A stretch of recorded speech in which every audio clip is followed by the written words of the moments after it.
Hello, and welcome into the first ever Check My Oil, the MMA show on MTP, starring and hosted by me, just me, DK Sizzle. I'm the only one.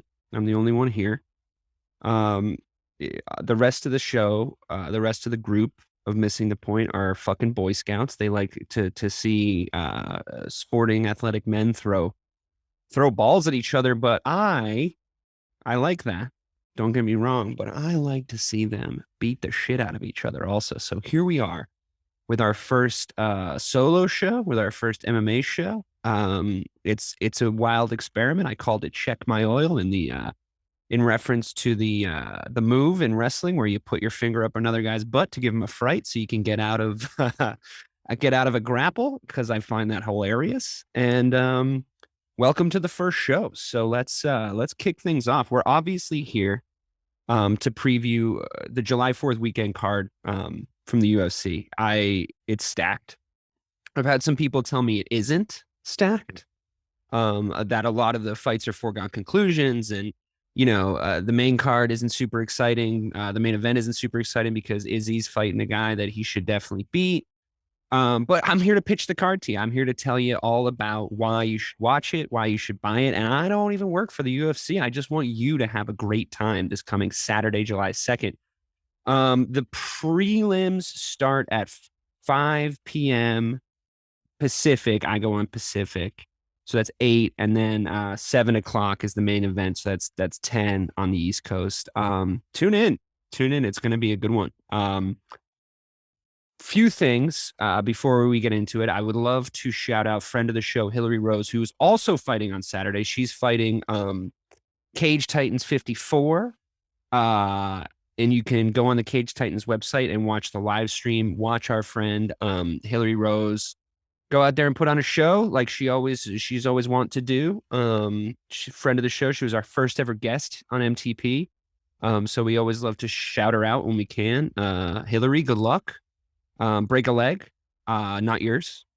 So yeah, definitely tune into that. It's before the meat of the it's before the meat of the UFC card. So you have time. You have time, especially if you listen to this show and you're like, wow, this charming, effete gentleman hosting that MMA show just told us all great bets and predictions and all these awesome things that I took to watching the UFC card. So the least I could do is watch his friend Hillary also fight in a cage match. So, we're affiliated here on MTP, especially on Check My Oil. So this is the first primetime cage fight, MMA fight, ever aired on primetime TV. It's on network television, the prelims, ABC. So the channel that aired the Brady Bunch is going to air broken orbital bones and broken noses and popped eyes and eye pokes and gouges and knees and elbows and people trying desperately to separate other people from their consciousness for blood sport and entertainment, which I just don't think there's anything better. I just watched Gladiator recently, and I have to say, closest thing we got to it. Closest there. Are we not entertained? Yes, we are. Yes, we are. Um, I have to say, like, I think the UFC, obviously they're the premier promotion in mixed martial arts, a sport I hold near and dear. I think the reason that they're so good is that they have great matchmaking. Their roster is easy to matchmake with because if they call you up, like you're going, you want to go and be in the UFC, like that's what you want to do. But they put great styles together. They put great narratives together. They put two fighters together in order to make great fights. And I think they're getting better and better at that as time goes on. I think they're getting more impressive with how they're able to make these barn burners. And with what they had available for this, what I would consider the Super Bowl of the UFC is July 4th weekend. They've always been the kings of July 4th weekend. If you go to Las Vegas right now, it's UFC everything. It might as well be a Mike Tyson fight.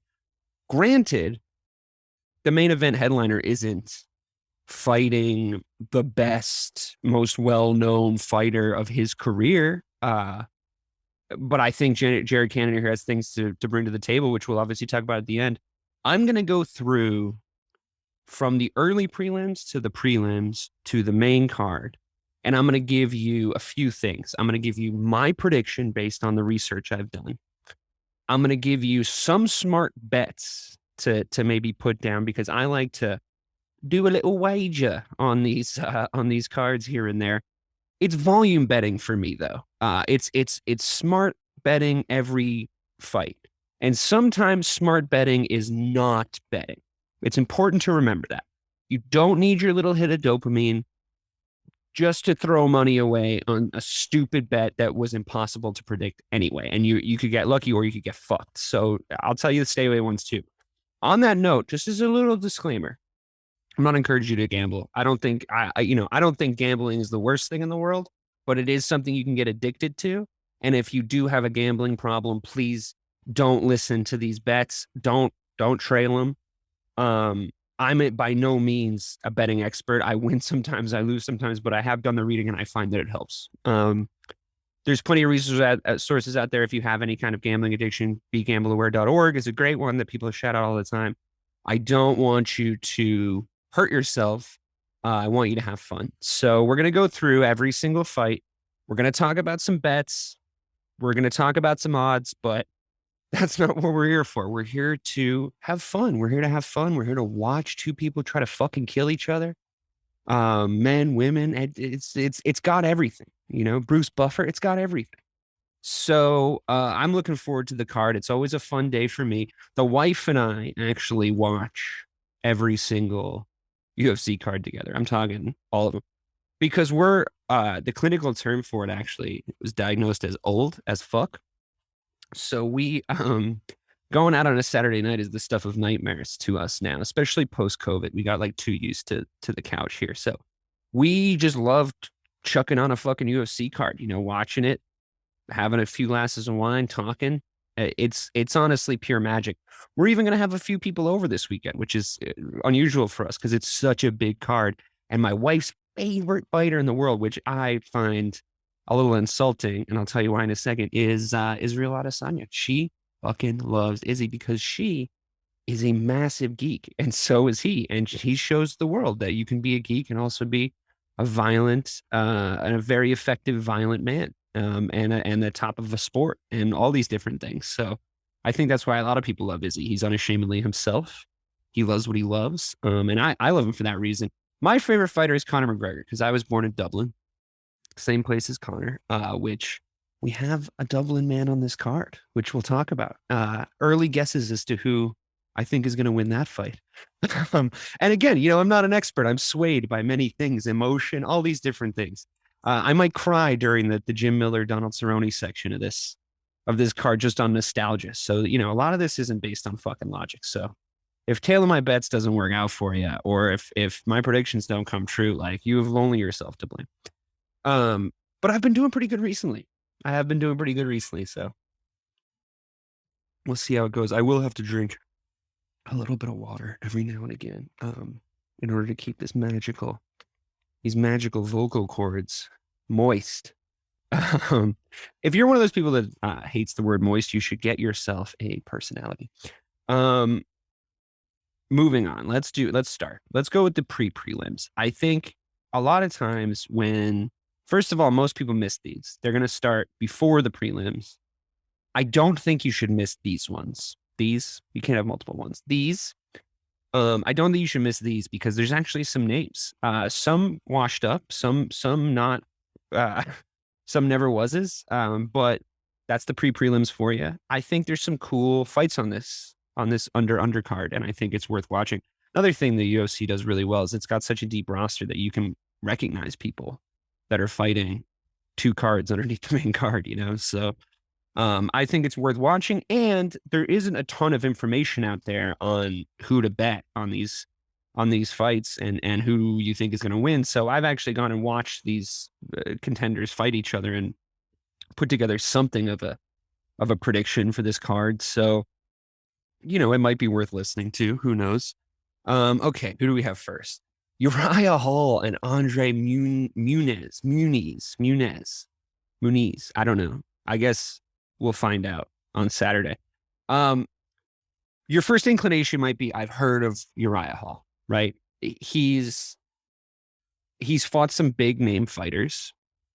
He's a good fighter compared to, you or I. But I think he's on his way out. I think that he has little to no chance of mounting any kind of a title shot in the next few years. He's starting to age. He's taken some bad losses over the last 18 months. And he's even been beaten by guys that are, coming up later on this card. But I think in order to bet a fight like this, you got to bet your logic. You can't bet on the fact that you kind of know who Uriah Hall is. Uriah Hall is notoriously bad at defending grappling.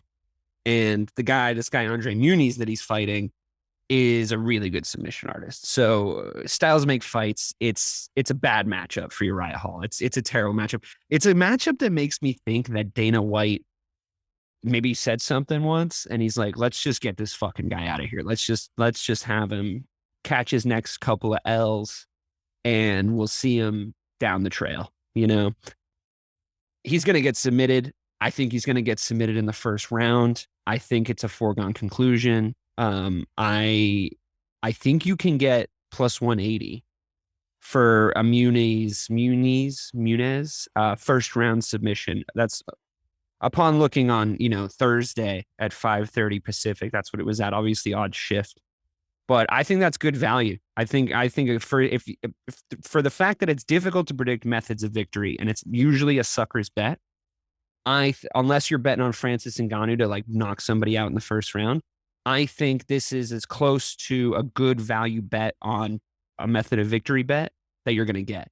So, I just rhymed there. You get a little Parappa the Rapper here on Check My Oil. I have to make myself laugh because if you think about it by concept, I am just a man in a room alone talking to himself. But not to knock down the whole fucking house of cards here. Yeah, Uriah Hall is definitely going to get submitted. I think it's going to happen in the first round. I think he's going to blitz him.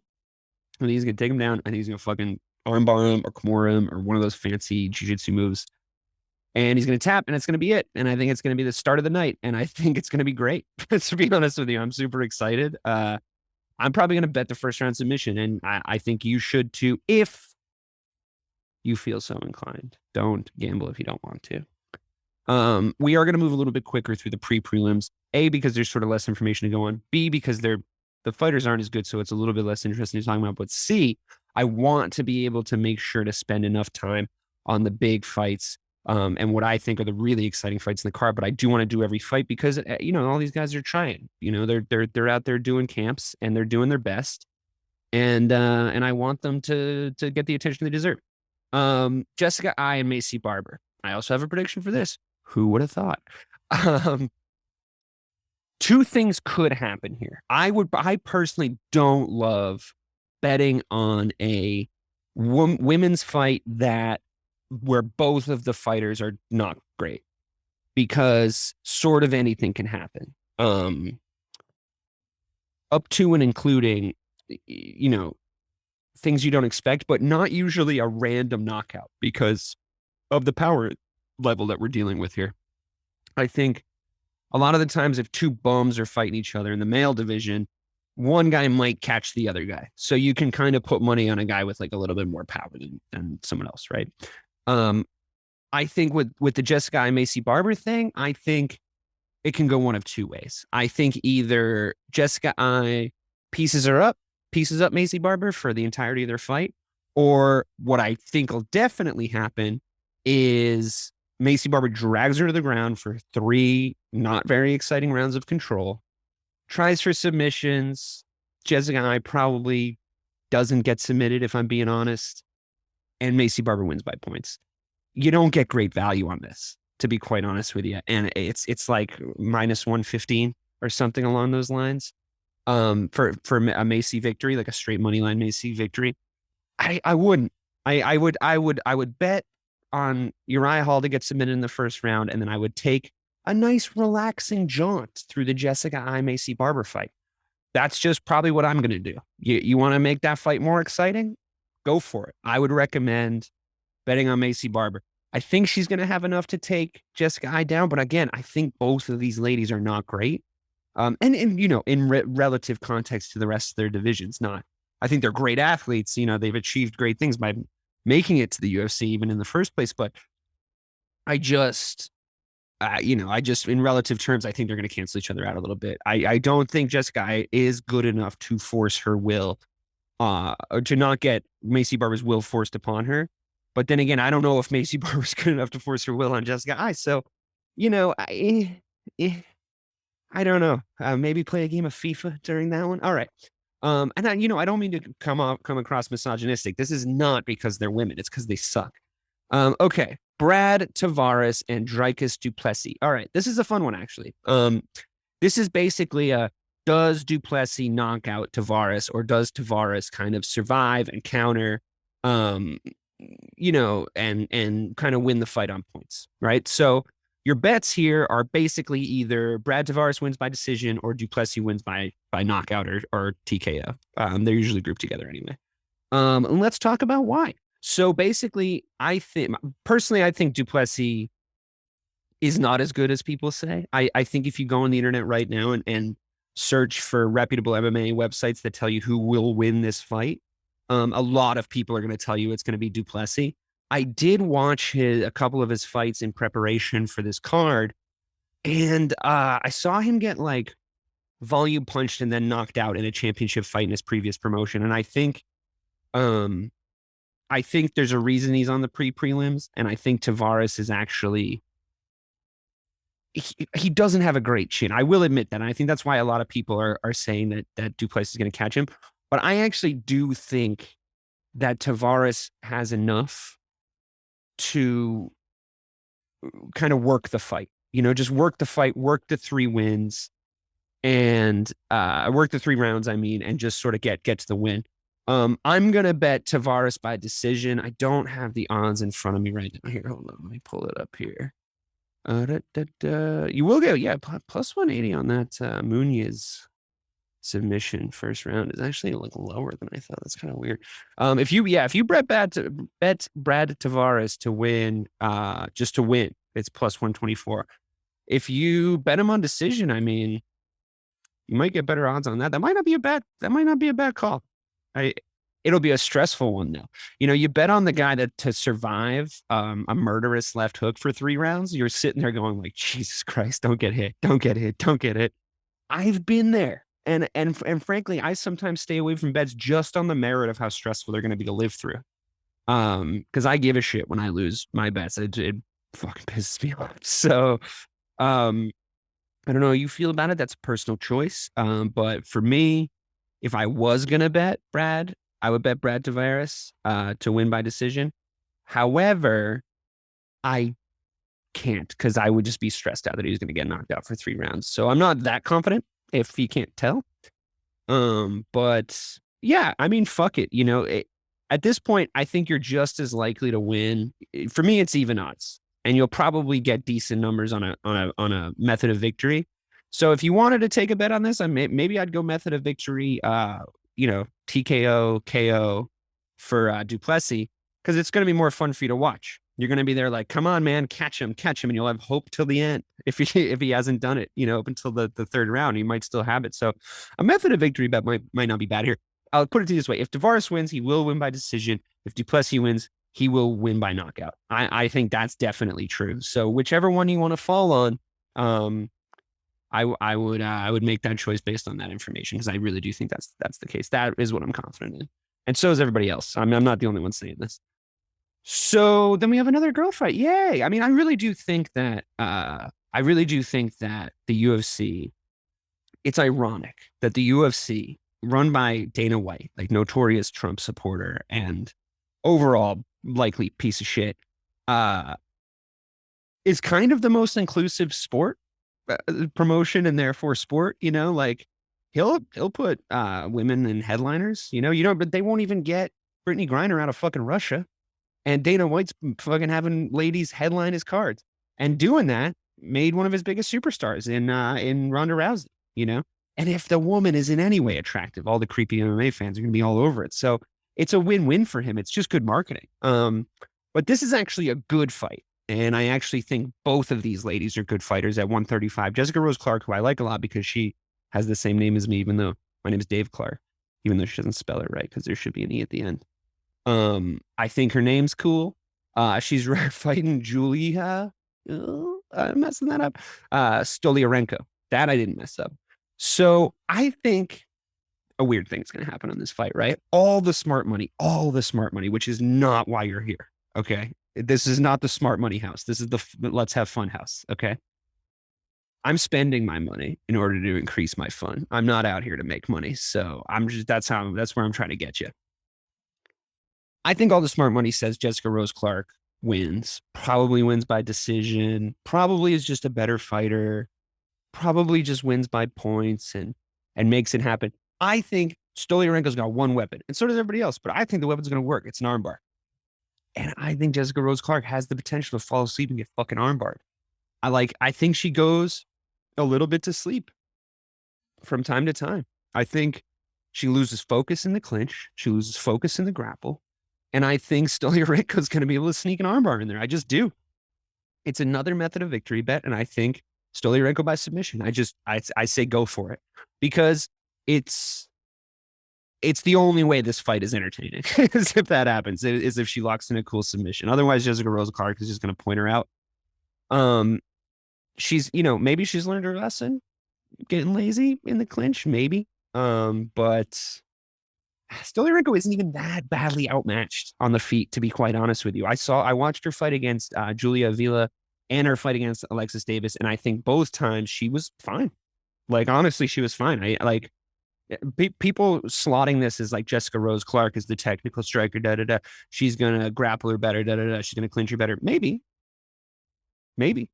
But I think a fun bet is Stoliarenko in this one. I think she can sneak something in, and I think you're going to get good value on those odds. Moving right along. We're into the prelims now, which is great because there's a really fun one in Brad Riddell versus Jalen Turner. This is a classic example of one guy's the better fighter and one guy is a fucking menace. And the menace is a menace because he's huge. He's got a big size advantage and he puts people's lights out. That would be Jalen Turner. Brad Riddell, he needs to set himself up to basically survive the first 5 minutes. Just get through the first round. And I think then he can move on to win the fight. It's another kind of points versus knockout matchup. And we're starting to see a theme here, right? I mean, I think this is why the UFC brass are so good at matchmaking, because that's a great potential fight for us as fans. I mean, we love that. We love what's on the table in a lot of these fights. So this is at 155. I think lightweight's a absolute shark tank right now. I mean, if you don't fight me, it's crazy how much talent is at 155. My guy Connor, I think, is still active. I can feel MMA fans listening to this show being like, fucking likes Connor, fucking Khabib. It's like, dude, I don't give a shit. I'm here to have fun. And he's so much fun. You signed to fight me. It's a payday. You come. We're rich, baby. Connor made us rich. Break out the red panties. So, I mean, what's more fucking fun than that, But I digress. We'll get more into that in the next fight. But I actually think Jalen Turner is going to catch Brad Riddell. I think he's gonna catch him. I think method of victory, first round technical knockout. I think it's gonna be a lot of fun. I'm hoping if I'm right on these methods of victory, there's gonna be we're gonna be on fire through this Brad Riddell Jalen Turner fight. We're still cooking. So I think it's gonna be a really good fight for the fans again, and I think Jalen Turner's size is gonna pay out. I'm hoping it does. It's gonna be great to see somebody get knocked out. So I think TKO probably first round. But maybe KO, but they usually come in a package deal. Oh, I'm so excited to talk about the next prelim fight. Let's just get right to it. I might have rushed Brad and Jalen a little bit just to get to this. Ian Gary, another Dublin man on the card. His favorite fighter is Conor McGregor. My favorite fighter is Conor McGregor. We should be friends. Ian Gary, we should be friends, man. Let's go to the pub. Let's go to Malahide. Let's go to the pub. That's where I'm from. I don't know what part of Dublin you're from. Probably somewhere cool. He's a Sanford MMA guy, which is interesting. I feel like maybe you would have thought SBG because he's a Dublin guy, but he's a Sanford MMA guy. A lot of great fighters come out of there. You know, Iron Michael Chandler, Michael Johnson was there. Ian Gary's there. Vicente Luque's there, I think, who's beating everybody's ass. You know, they've got a great roster. I'm probably forgetting like fucking huge ones, but they've got a great roster. And um, I think the things that people have pointed out about Ian Gary's gaping flaws defensively more commonly than other things, they're just young fighter quirks. And I also think he hasn't really had to do it. You know, he hasn't really had to be defensive because he's been fighting. He became the Cage Warriors champion, same path as Conor, but he was the welterweight Cage Warriors champion. Conor was obviously featherweight and lightweight, first time double champ in that promotion. Actually, was he the first time double champ in Cage Warriors? I don't know, but he was a fucking first time double champ in the UFC, that's for sure. Ian Gary, though, he is a lot of fun. He kind of squeaked it out his last fight against Winks. Squeaked it out by decision. He was just a little bit more technical. He does have holes in his game, for sure. But he's also strangely, for a guy who's with the technical striking that he has, he's more well-rounded in grappling than you believe. This will be a comfortable win. Another comfortable win for Ian. I think he's got a lot to prove after the last fight because I mean, some people, I think my wife included, had Winks win in that last fight on points. So he's got a lot to prove. He's a big prospect. He's 9-0. His nickname's The Future. The parallels to Conor McGregor, I've already sort of talked about. He's Irish. You know, he fights at 170, which obviously Conor has wanted to do. He's a big McGregor fan, you know, and he kind of is one of the few people in the MMA community that actually sticks up for Conor, I think. It's kind of fun and trendy to hate on him these days. You know, you love a fall from grace, don't you? Don't you? Look at what you did to Britney Spears, you fuckers. Anyway, I don't think it's going to be a good fight for Gabe Green. I think that Ian Gary's going to win comfortably. I think he's going to hit him with some volume. I think TKO second round. Don't bet that though. Just bet the straight win. Ian Gary for sure. I think you can get decent odds actually, probably because his last fight was a bit of a squeaker. So I think Ian Gary, to be honest. I think that's pretty clear. Now again, clearly fucking bias, like clear, like unabashed bias because he's from Dublin and I want him to win every single fight. And I want like the Irish to fucking take over the fight game over and over and over again. It's awesome. It's pure nationalism and I'm not ashamed of it. For an island of 6 million people, I think we do okay. Anyway, yeah, Ian Gary, and I think TKO. That's just me. That's what I'm going to be betting. And I'm going to be probably half in the bag by the time he gets up there. And I'm going to be shouting from the rafters. So let's move on to the nostalgia fights next. 155. Why they even made these guys do their cut to 155, I have no idea. They might as well just fought at 170. I don't know. It doesn't matter. Jim Miller and Donald Cerrone. This is a kind of a weird rescheduling. Joe Lozon was supposed to fight Cerrone. Shout out to Joe Lozon. Hillary, who I mentioned at the start of the show, trains at Lozon's. She's a big fan of his. And we are here too at MTP. But they kind of got cursed, that fight. Kept getting canceled. First, Cerrone backed out because he was sick or something. And then the second time they rescheduled it, Lozon backed out because something happened. And it's just too bad because it was like a perfect, like, kind of old head fight, you know, guys who've been around a long time in this in the fight game and in the UFC and kind of been through multiple eras, and two fan favorites, and they really wanted to put it on. Dana White says he's never fucking booking it again. I don't blame him because it was just a big curse. Like it had a bit of a Tony and Khabib vibe to it, but he's fighting Jim Miller, which is kind of the same thing, which is great. Jim Miller's kind of having a resurgence. He's found a lot of power in his punches. He's winning good fights. But again, he's been around for a fucking million years. And I think it's going to be cool. It's just that whenever Cerrone gets hit now, like anything touches him, his reaction is so bad. Like he's got a bad poker face. His eyes go. He starts to wobble. His chin is gone. Like his chin is gone. It's been gone. I think it's that kind of slick. The reason why Don Cerrone was a fan favorite, if you're sort of new to the UFC game, which no shame in that. Like we're a very accepting community. Just don't go on Reddit or Twitter. But but the cool thing about Cerrone used to be he was real slick with it. Like his combinations were like really, really slick. He was super accurate. He was like a really good kickboxer. He was tough. He was an interesting character. He even had kind of moments with Connor that helped Connor kind of rise up as that was happening. He like called him out, and he's a likable guy. Anytime you see him in interviews, I think sometimes the spectacle gets a bit big for him. So like the last place you should have put him was a Conor McGregor fight. But a lot of main events I've seen him in, he sort of wilts. He's better in a fight like this. And as much as Jim Miller is probably better at this point in their careers based on what they've done recently, I actually favor Cowboy in this one. I think it's a good place for him to be on the card. I know this is silly, but I know it's not fucking silly actually, because I think it's true. I really like his body language this week. I've watched like a lot of Cowboy Cerrone doing like pre-fight press in my life. And you can sort of tell when he's in his own head and when he does that thing where he like kind of punks himself in the locker room or when that's coming down the pipe. And I don't see that at all in this kind of iteration of him.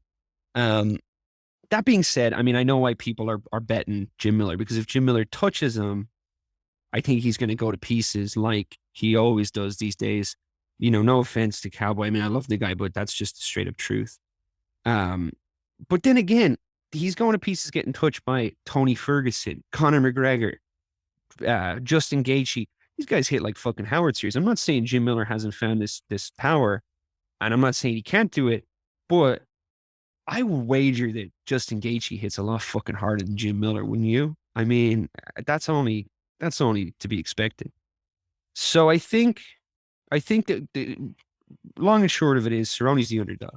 So he's got good value. There's a world in which he wins this fight because he's just slick. I think the way that their striking styles match up too. I think the way that Miller comes in kind of benefits Cerrone. And I think maybe he doesn't knock him out in the first round, which means Cerrone can get a little comfortable in there and actually like do some Donald Cerrone shit. I really think that can happen. So I think if he gets knocked unconscious, by the way, whatever he's been saying this week, he's retiring. I think if he gets knocked out, he's done. He's leaving the gloves in there. And that's probably for the best. But if he wins, well, my boy, that is a different kettle of fish entirely. All right, let's move on to another fucking 40-year-old fighting somebody. Ruthless Robbie Lawler, another fan favorite, because he's put on some absolute stormers in his time in the UFC and in MMA in general. Ruthless Robbie Lawler, he's always in wars. If you ever want to, you can watch some amazing fights in the history of Robbie Lawler's career. And just going back and watching it, you watch some absolute fucking wars. A lot of blood, a lot of guts, a lot of thunder. He's fighting a guy named Brian Barberina, who he came in a little streaking. He was doing okay. He's one of those weird kind of out of shape guys who is like, you put money on him and then you see him walk out and you're like, fuck. But in saying that, Robbie Lawler beat Nick Diaz in his last fight. And I think it was pretty universally agreed upon that Nick Diaz shouldn't have really been in there. That layoff was it for him. I think Robbie Lawler did a pretty good job against Ben Askren before he got kind of like choked out, but not really choked out, because even Herb Dean was like, oh, I fucked up. I shouldn't have stopped the fight. But everybody fucking killed him, and he's 40. He's 40, and Brian Barberina's 33, I think. So, it's even odds for me. I would take whatever you can get better odds on. I think Barberina is slightly better, but this is a pick 'em. I mean, they're both so. Brian Barberina's never been as good as Ruthless Robbie Lawler was at his best, but Robbie Lawler is 40, and Barberina, he can get TKO'd for sure. but I don't think anyone's getting knocked out in this fight. I think it's going the distance. I think Barberina's going to win. I prefer if Robbie Lawler wins. I mean, who wouldn't? But if I'm trying to put my thinking man's cap on, I think it's Barberina. Okay, let's do it, guys. We're going into the big ones.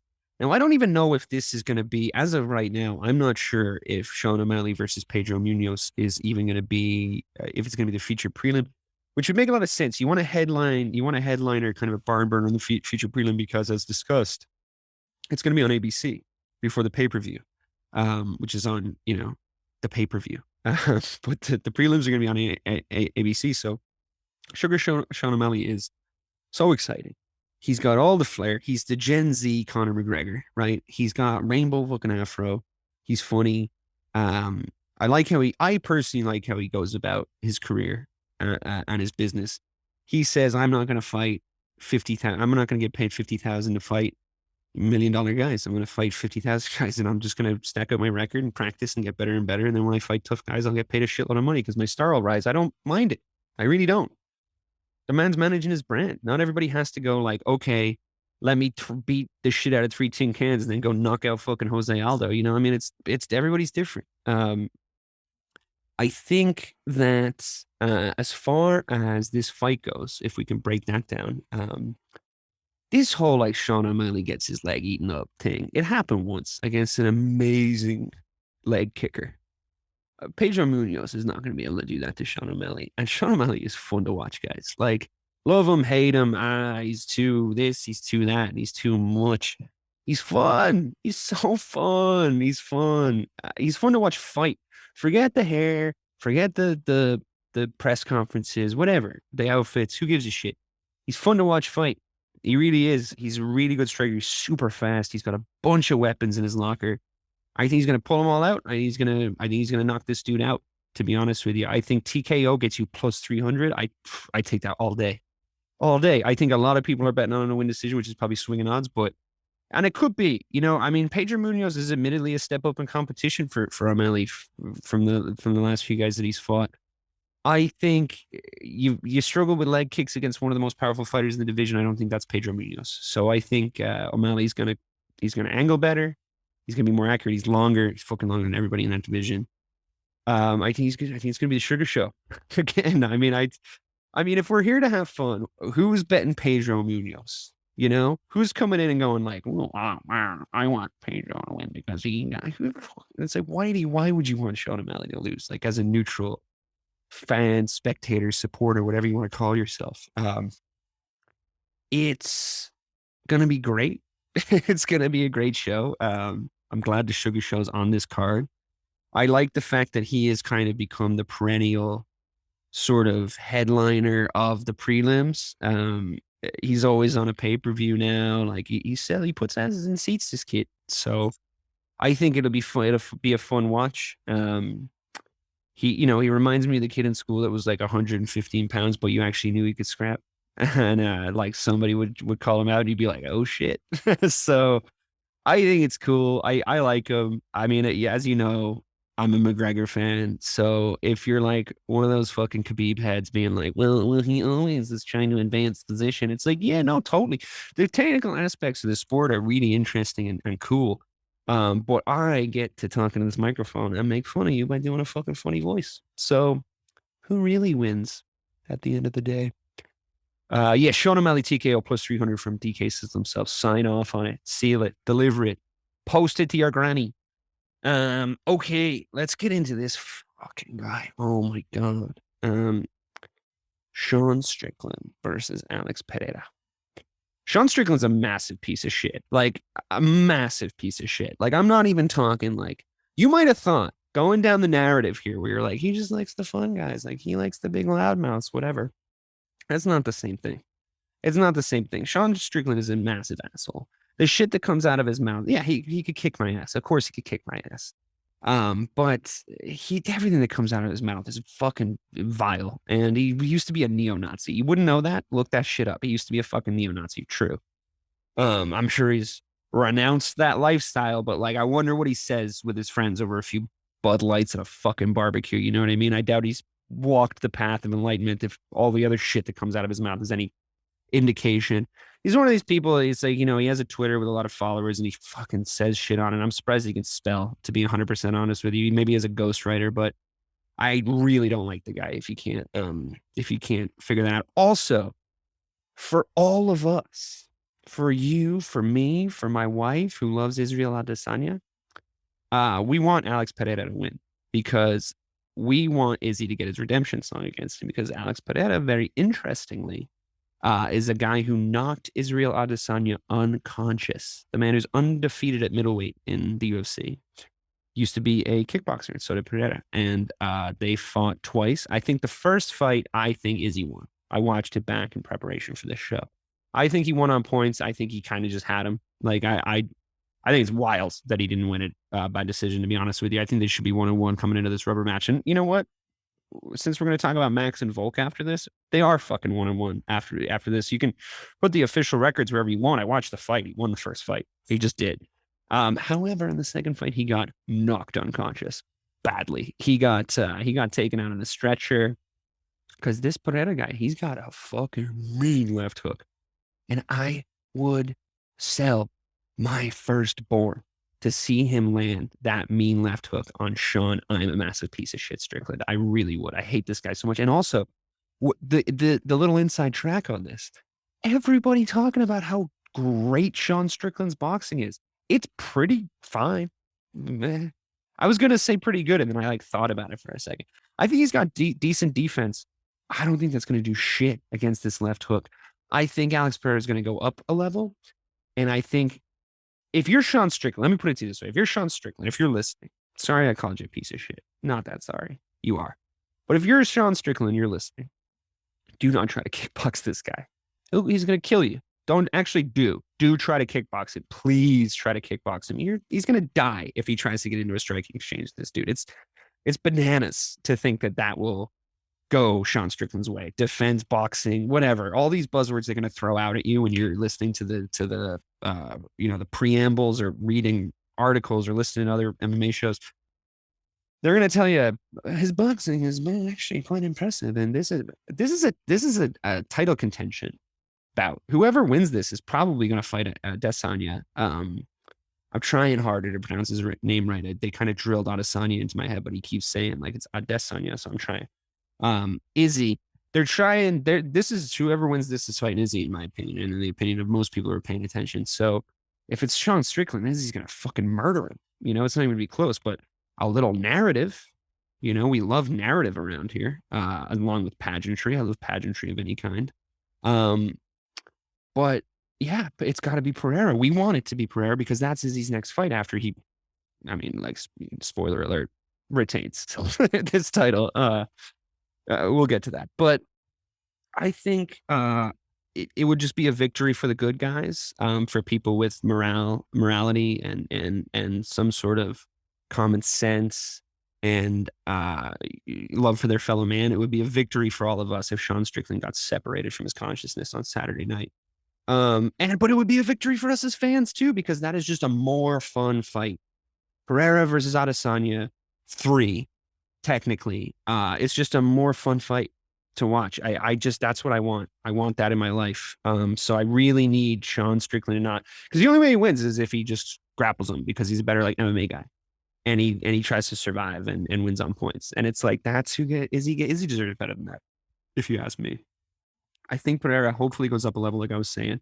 I think hopefully he's got some decent defense. I hope he doesn't get smothered. I hope he creates angles. I hope he sets up his shot and doesn't chase it. And I hope he knocks Sean Strickland out. I hope it with all my little heart. I really do. Strickland is a really good ground striker, so I'd be nervous if he gets Pereira onto the floor, but Pereira's really strong. I'm hoping it, but I'm also thinking that's what's going to happen. It's my hope and my thought, if that makes sense. I hope it does. I think it does. So yeah. So then obviously whatever happens with the Izzy fight, we'll talk about. But Strickland boxing, what's he gonna fucking do? What's he gonna do to Adesanya?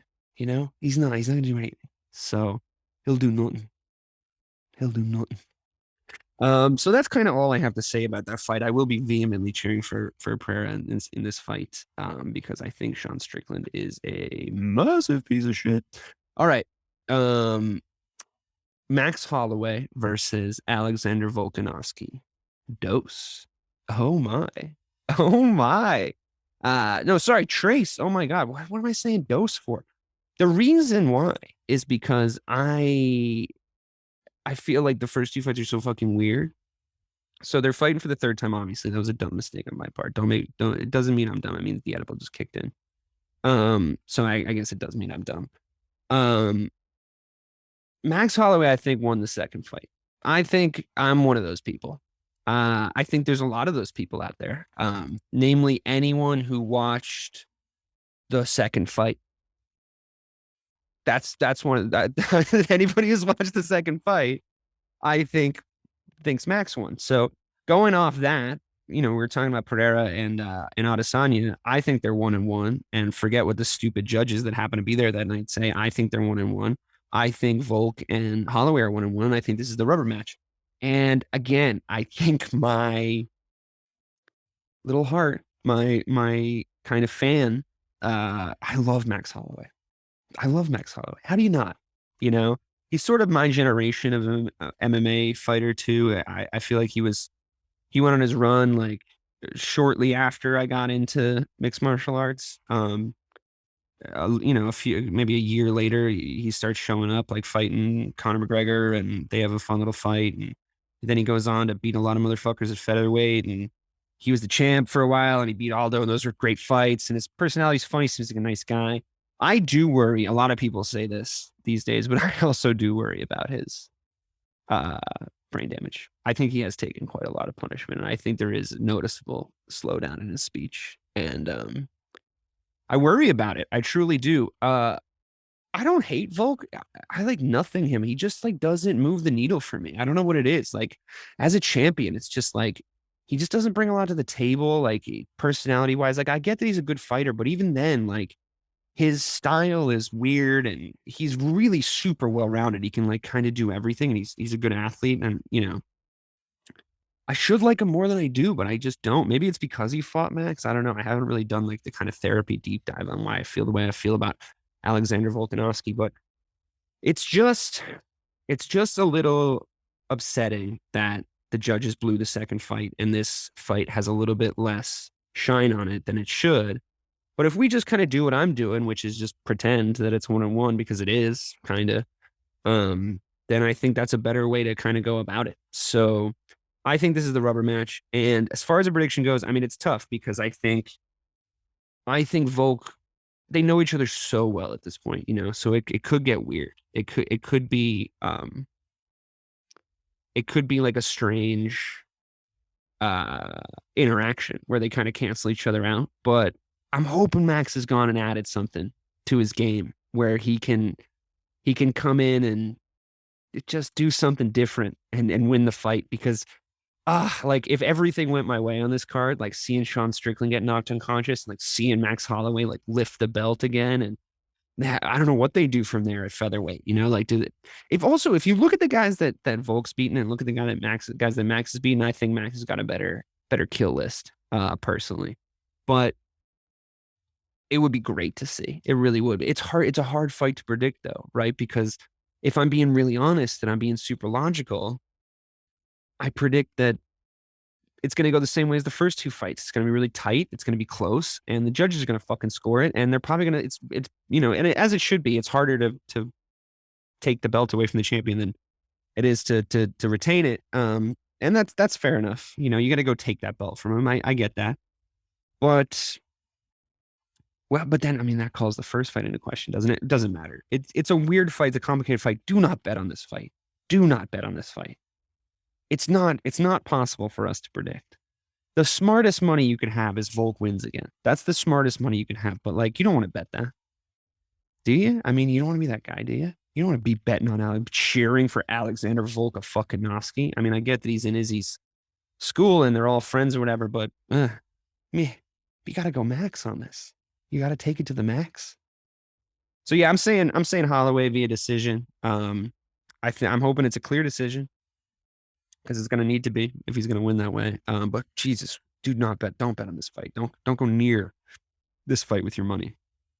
Whatever you do, I've just saved you money there. Whatever happens on fight night, I've saved you money there. So you're welcome in advance.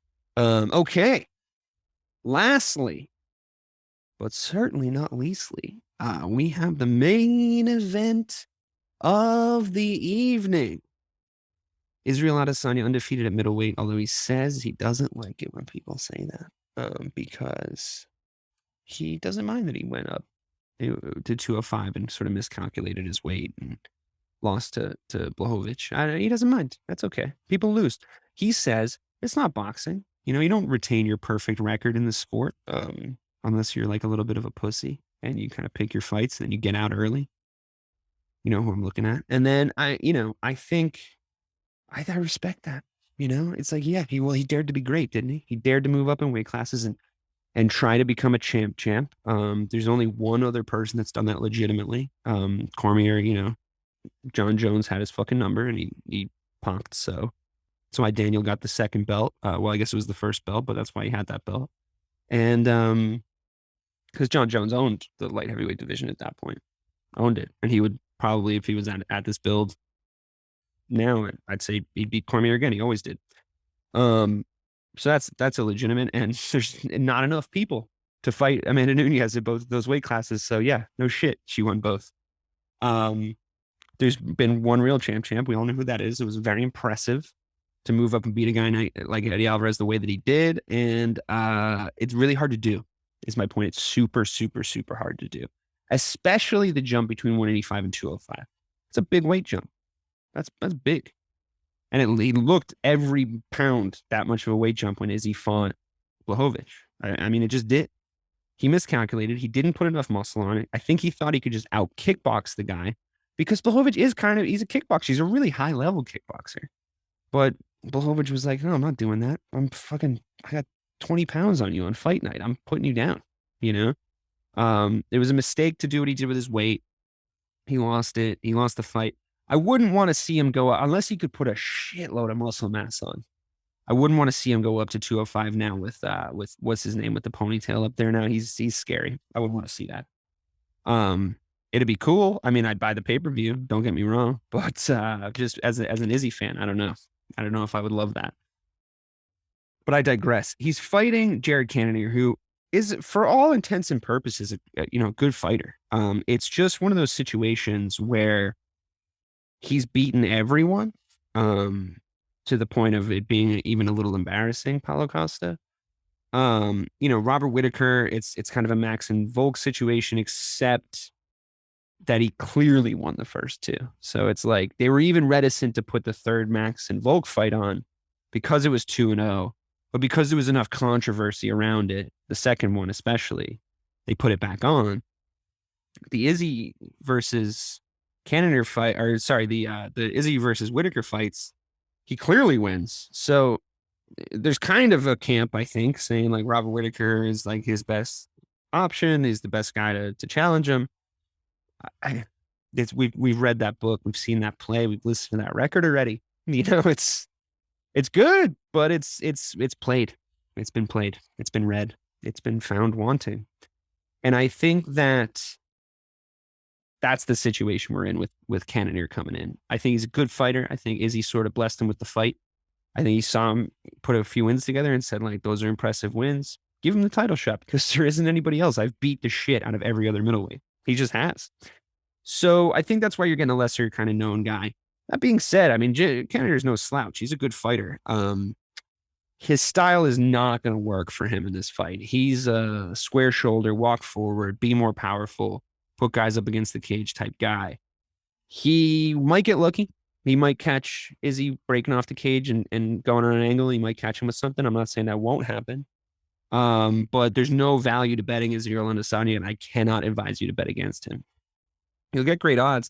You'll punch the number into the little, I want to put this amount of money on Jared Cannonier because the odds are so, and you're like, that's how much money I can win. And there's a reason for that. It's because it's not going to happen. To go further, it's not going to happen, but it's going to be the kind of victory that like Adesanya fans love. Like, I do think that people sort of criticize him for like how he's won in the past. Because he does guarantee his victories. Like he just makes sure. Like he goes in and he goes like, all right, I can beat the fuck out of Paulo Costa. All right, I can knock out Robert Whitaker. Like I've got the size on him. Sometimes I will admit the fights, he just sort of wins them. You know, he just kind of point fights guys and he wins them. I don't think that happens very often. I think he did it with Silva because he respected Silva. You know, I don't think he wanted to go in there and like fucking destroy him. I think he was like, this is kind of an exhibition. Say what you will about that. I mean, you know, if you spend the $75 or however much it is now, that's going to annoy you a little bit, I would imagine. But, you know, I respect it in the grand scheme of his career. He's not out there to try and get knocked unconscious for your entertainment. He's out there to try to win because that's what success is. I think he's going to beat Cannonier in a really entertaining way. Like the way that he's longer than him, he's stronger than him, he's faster than him. I don't know, maybe he's not stronger than him. It's not going to matter. I think he's going to piece him up. Like, I think he's going to be scoring points. I think he's going to hit him with some flourishes. I think it's going to be a lot of fun. I think he's going to talk some shit while he's beating the fuck out of this poor bastard. He's kind of made that prediction too. Like he said, like, I'm going to really beat this guy's ass. Like I respect him. You know, I even like him, but I'm going to beat the shit out of him. I think he knows he needs to put on a show after the last fight. And I think he was saying he's going to submit him. If you want to put some crazy money on some, put Izzy by submission, because Izzy is the one who keeps saying he's going to do that. He's like, I might submit him. I might do it. I've been working on it. I mean, that's confidence. That's a lot of confidence right there. I wouldn't want to really see him roll around with Cannonier down there, to be honest with you. I want him to just come in and put on the Israel Adesanya show. I want him to be the champ again. And then hopefully if the rest of the narratives work out, Sean Strickland loses in dramatic fashion. And it sets up a title bout for a real title contender in Alex Pereira. And I think, you know, as much as like that main event might be a little bit of a foregone conclusion, I really do think it's going to be entertaining how he does it. So I recommend watching the fight for that reason. I think there's a ton of unanswered questions in Volk versus Holloway. So I think that's another great co-main event for you to watch. I think that puts asses in seats. I think Pereira and Strickland is going to be awesome, however it works out. I think it's a great fight, and you really could see like an honest to God Nazi get knocked out. So that's cool. Who doesn't want to see that? You can watch that fight and then put on Indiana Jones and Raiders of the Lost Ark and just get off on some Nazis getting punched in the fucking face porn, you know? Otherwise, all the rest of the fights are cool. I mean, we've gone through all of them now, and I think they're like a lot of fun. It's a fun card. Have some friends over to your place, order a few pizzas and some Diet Dr. Peppers, sit your asses down in your favorite ass groove of your couch and buy that pay-per-view or steal it. I don't give a shit. I don't work for the UFC. Steal it. I don't give a fuck. Yeah, that'll do it. We've done all the fights. We went through all of them. Real refresher. Please do watch Hillary Rose on Cage Titans on Saturday. Cage Titans 54, I believe it is. And hopefully she wins. We're all pulling for you here, Hill, as always. And yeah, next UFC pay-per-view, you can hear back from me, DK Sizzle, on this wonderful new show we're calling Check My Oil. All right. Have yourselves a wonderful 4th of July weekend.